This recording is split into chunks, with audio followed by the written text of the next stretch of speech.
I left due to family neglect. Now, my parents suddenly want me back to help and take responsibility for my siblings. Out of the 5, I am the youngest. The next sibling is 7 years older than me, so when I say youngest, I don't mean by a little margin. Growing up, I must admit, I always felt invisible.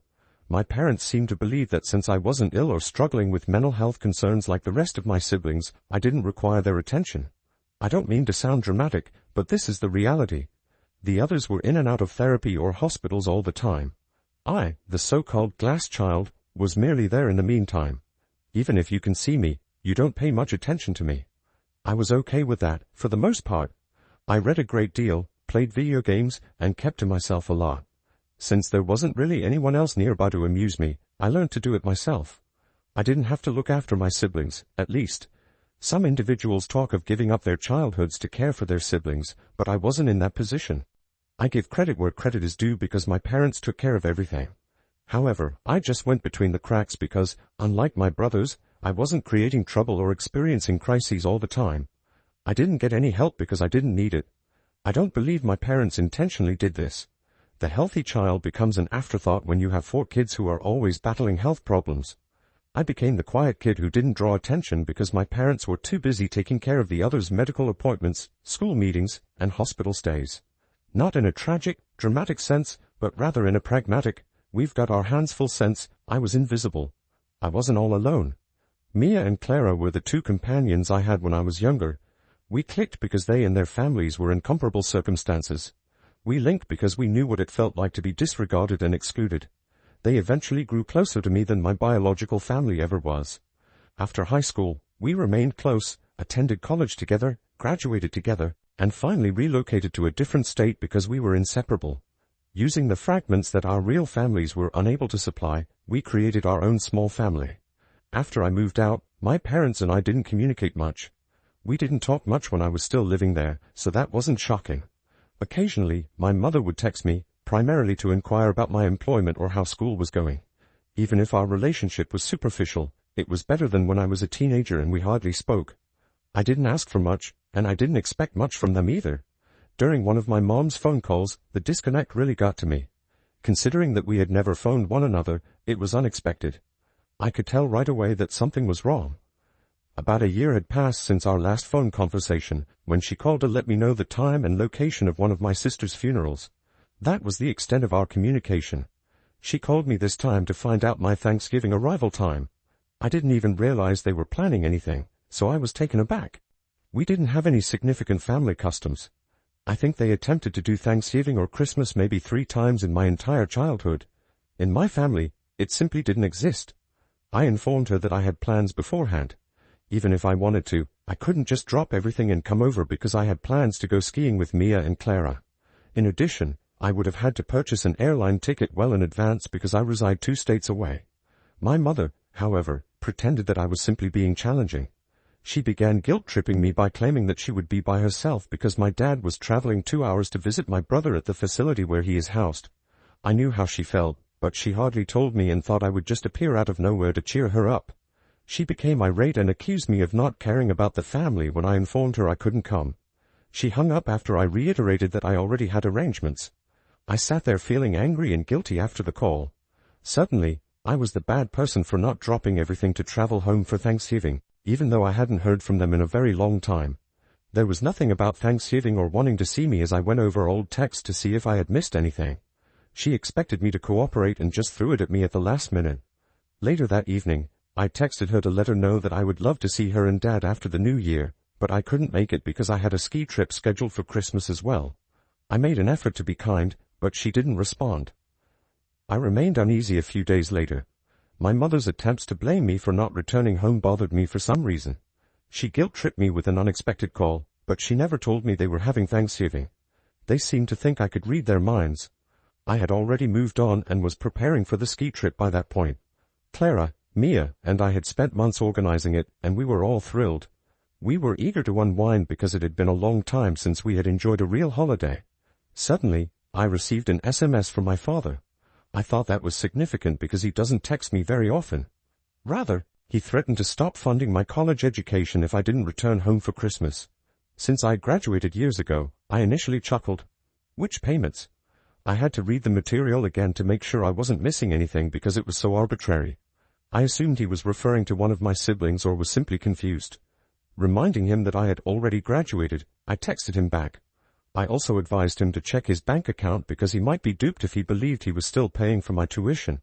I assumed that would be the end of it and that when he found out I was no longer enrolled in school, he would feel ashamed. However, a few hours later, he texted me again, accusing me of being ungrateful and self-centered. He blasted me for not appreciating all of the sacrifices they had made for me and my brothers. To begin with, I never made any requests of them.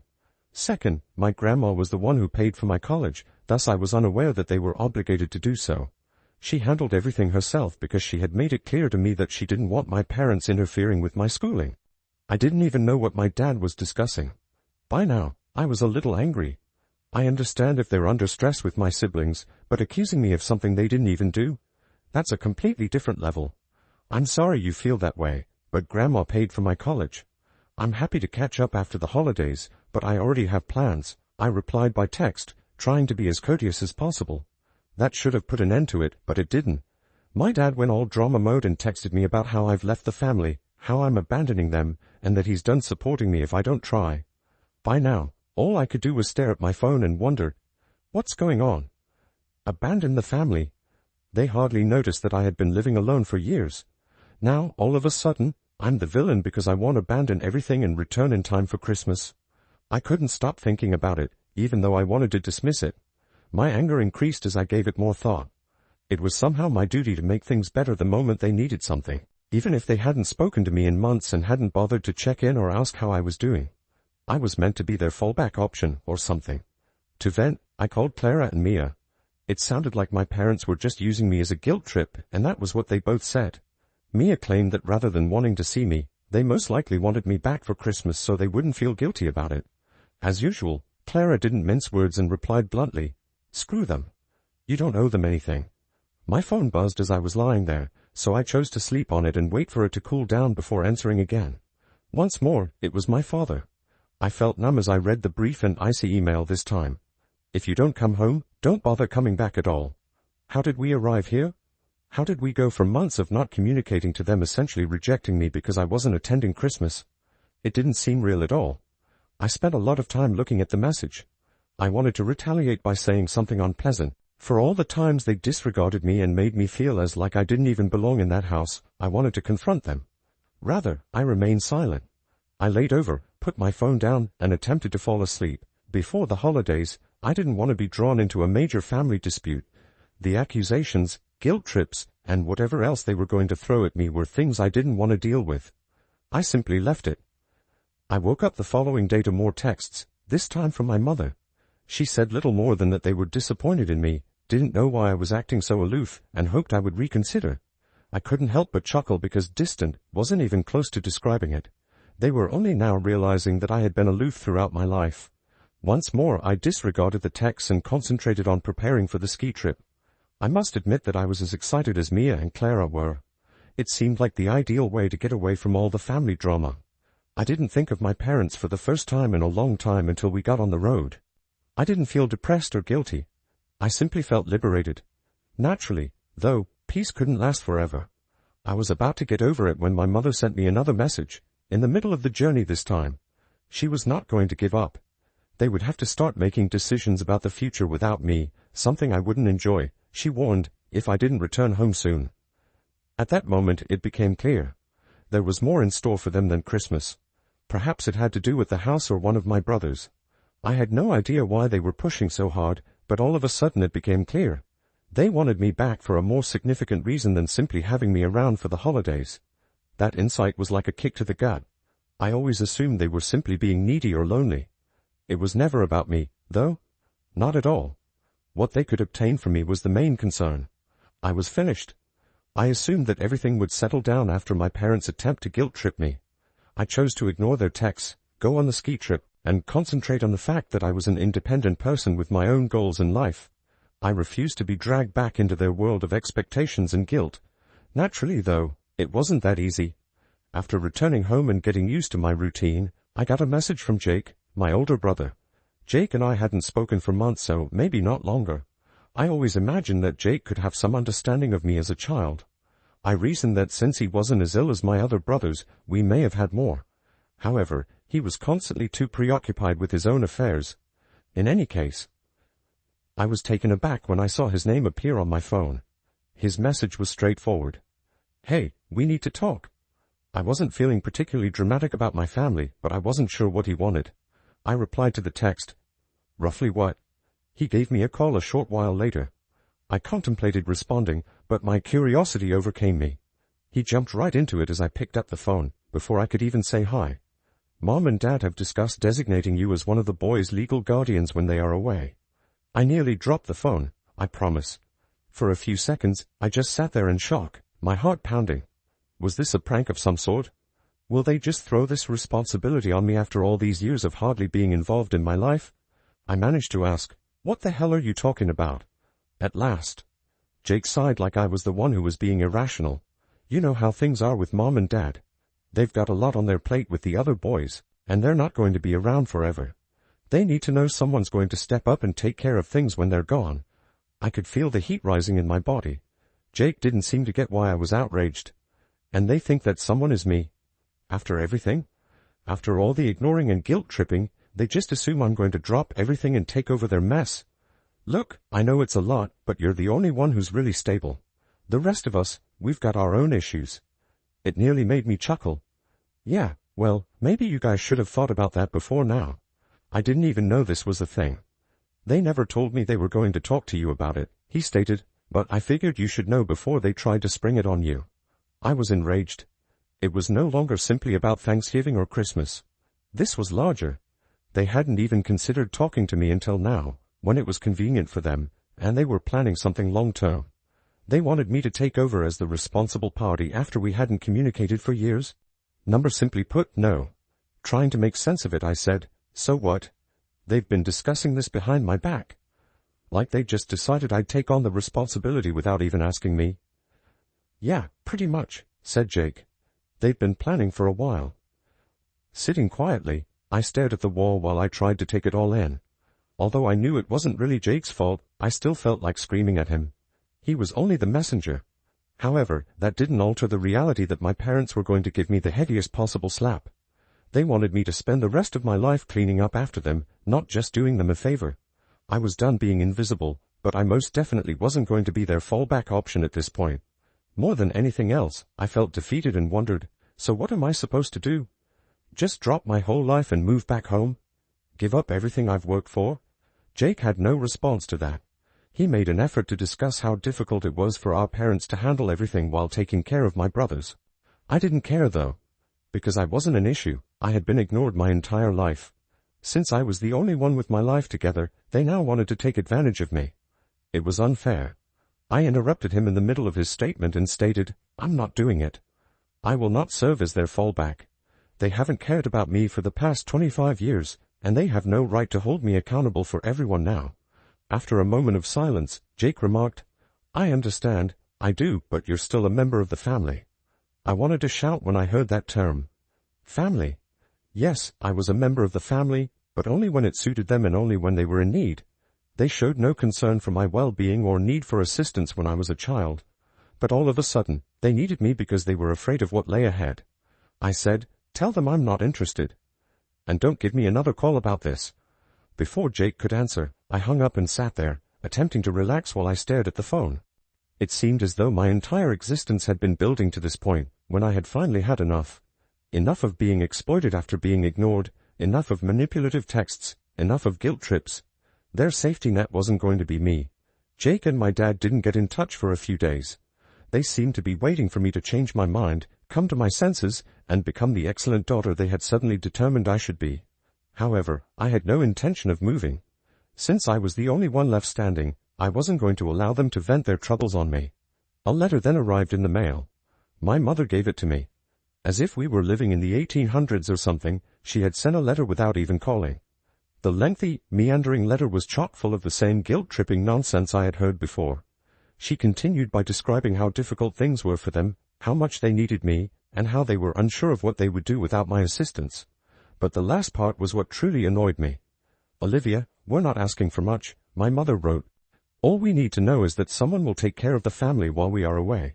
That's when I understood the true significance of this. They showed no concern for me. All that mattered to them was that their mess be cleaned up after they left. Because they loved or missed me, they didn't want me back in their life. Since I was the only one who hadn't broken, they wanted me since I was practical.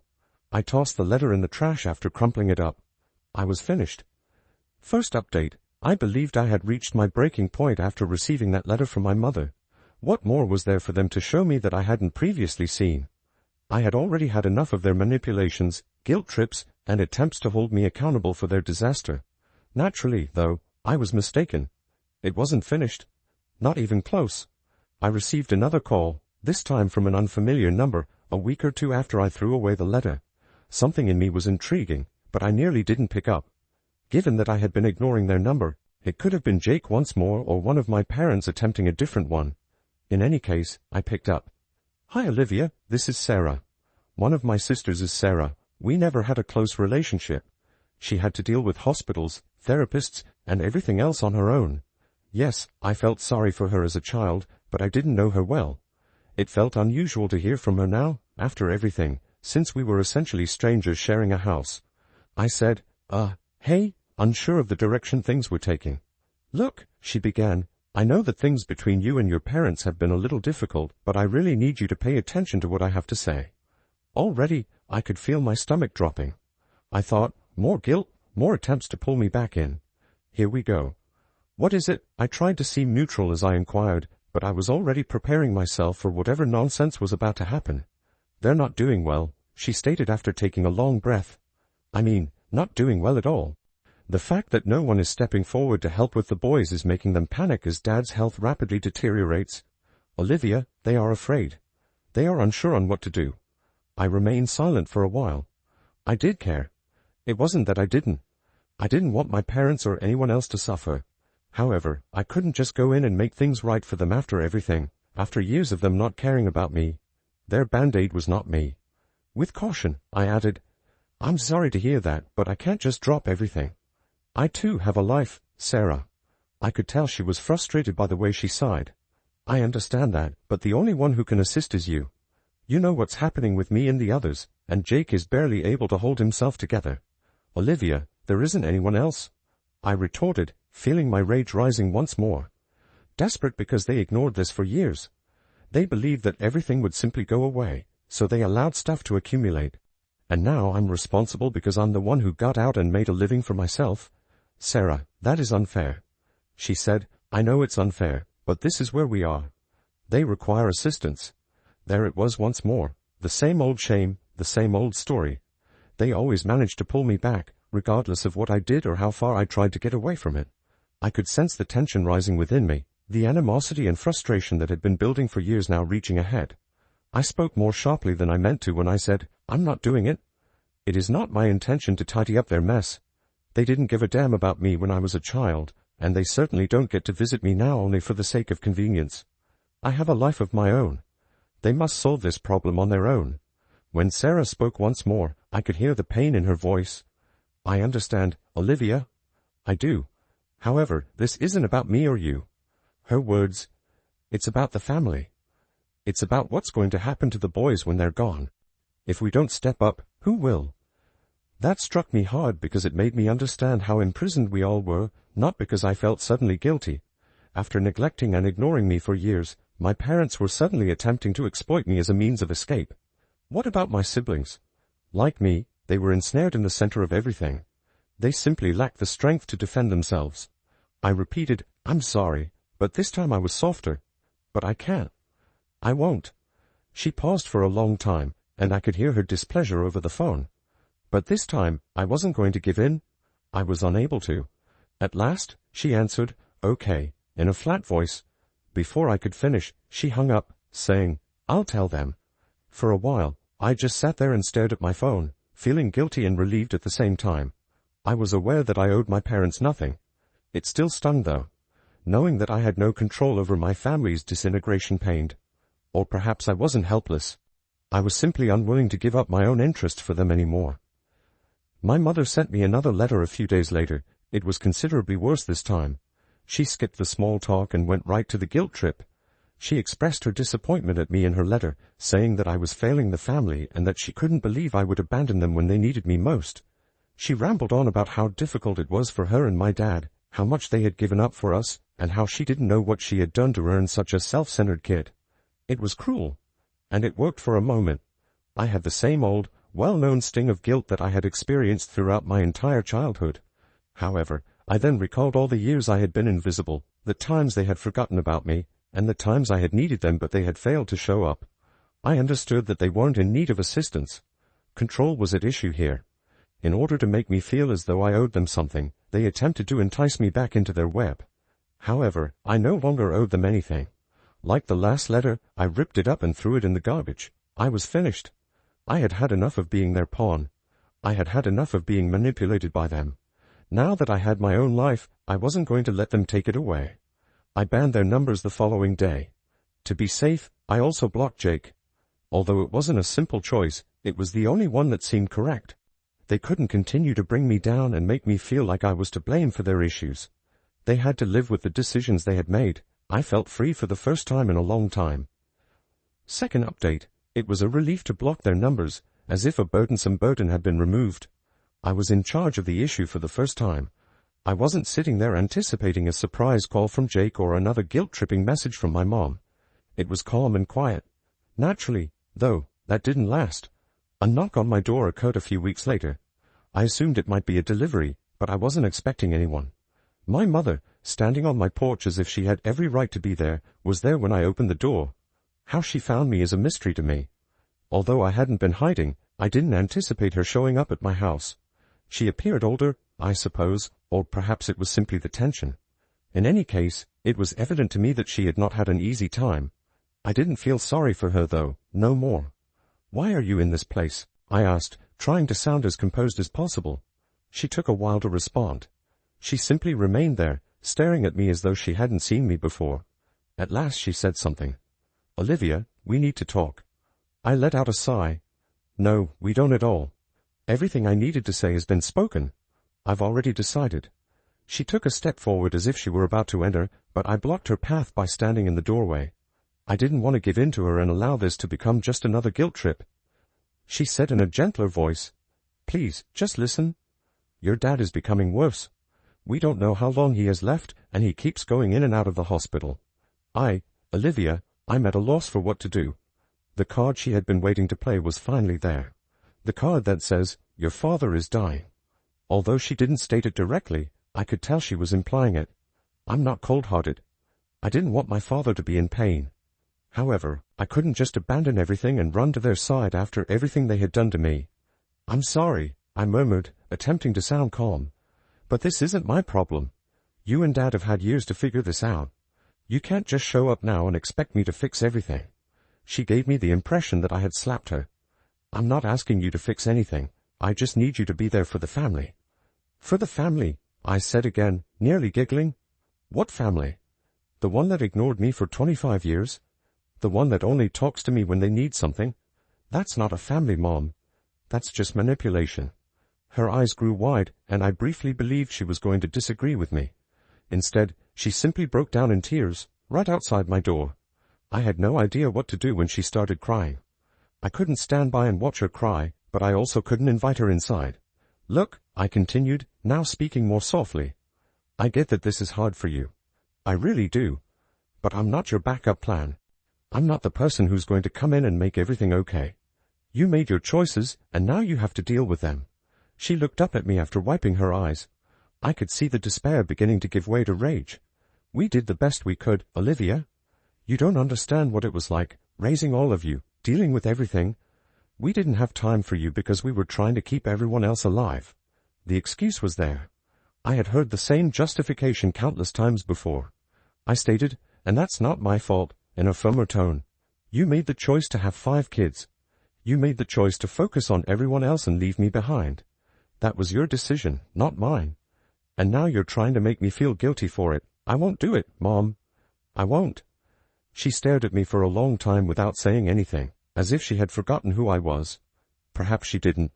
Perhaps because I wasn't causing any issue, she still thought of me as the tiny child she could ignore. However, I was no longer that child. I had had enough of being invisible. At last she said something. So that's it? You're just going to turn your back on us? I gave a head shake. Number, you turned your back on me a long time ago. I'm just finally walking away. Regarding that, she had nothing to say. She simply turned and left, making her way back to her vehicle. I experienced a peculiar spectrum of feelings as I watched her leave. There was a sad part of me, to be sure, but the majority of me felt liberated, as if I had finally let go of something I had been holding on to for years, something I should have done years ago. I went back inside after she left and sat down to attempt to take in what had just transpired. I had lost my anger. I wasn't even injured. I had just finished. I'm over the manipulation, the guilt, and the never-ending sense that I'm not good enough. They weren't going to rely on me. I wasn't going to be the last thing they tried. I wasn't going to let them bring me down any longer. I had my own life to live. It was quiet for the following few weeks. I received no correspondence, no calls, and nothing else. To be honest, I hadn't felt this good in a long time. I concentrated on my life, my friends, and my job. I wasn't watching over my shoulder to see when they would send me another message. I had moved past the shadow of their expectations. Then, perhaps a month later, I received an email from Jake, not my parents. It was brief, just a few sentences, but it conveyed all the information I required. Dad died last night. I believed you ought to be aware. I looked at the email for a while, unsure of how to react. I knew this would happen, so I wasn't shocked. However, I also didn't feel depressed. To be honest, I didn't feel anything. I considered answering. I considered giving Jake a call to see how he was doing and perhaps to give my sympathy. I later understood, however, that this was really a new phase in the same cycle or another opportunity for them to re-engage me. And this time, I wasn't going to be duped. Without responding, I dismissed the email and carried on with my day. I had finally come to terms with the fact that I was no longer a part of their universe. Thank you for watching. If you haven't subscribed yet, please do so and hit the notification bell to stay updated with more shocking real-life stories happening around you.